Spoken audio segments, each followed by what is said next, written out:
Usapang amlodipine. Ang amlodipine ay isa sa pinaka-common na gamot na ginagamit as maintenance treatment sa inyong high blood pressure. Binibigay rin to ng mga doktor para sa iba't ibang klase ng kondisyon sa puso. Ang goal is iwas mataas na blood pressure, iwas stroke, iwas heart attack, at iwas kidney failure. Ang amlodipine po works by relaxing your blood vessels. So pinapaluwag niya yung daan para maayos ang daloy ng dugo. Mas relax ang ugat, mas mababa ang blood pressure. Tandaan, hindi to para sa lahat.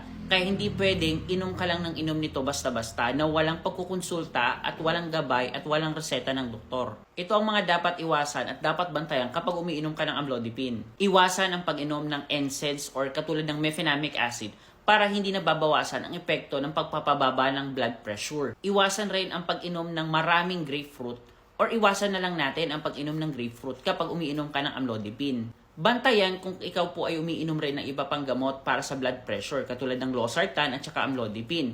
So kapag iinom po kayo ng losartan at saka amlodipine, dapat alam nyo po yung strategy ng pagitan ng pag-inom. Usually, didiscuss po yan sa inyo ng inyong doktor.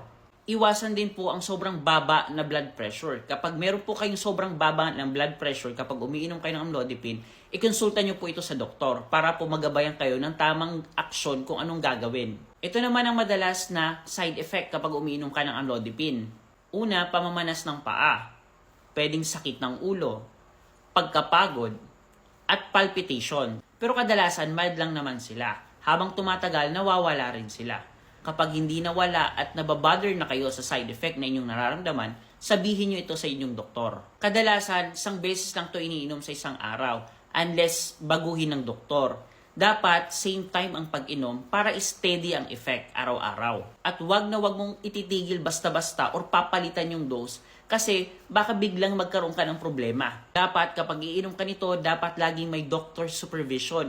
Hindi pwedeng sinabi lang nila, sinabi nito, sinabi ng kapitbahay o kung sino-sino.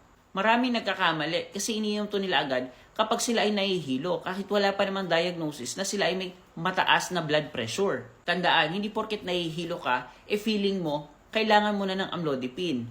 Baka kasi dehydrated ka lang o kaya kulang ka lang sa tulog.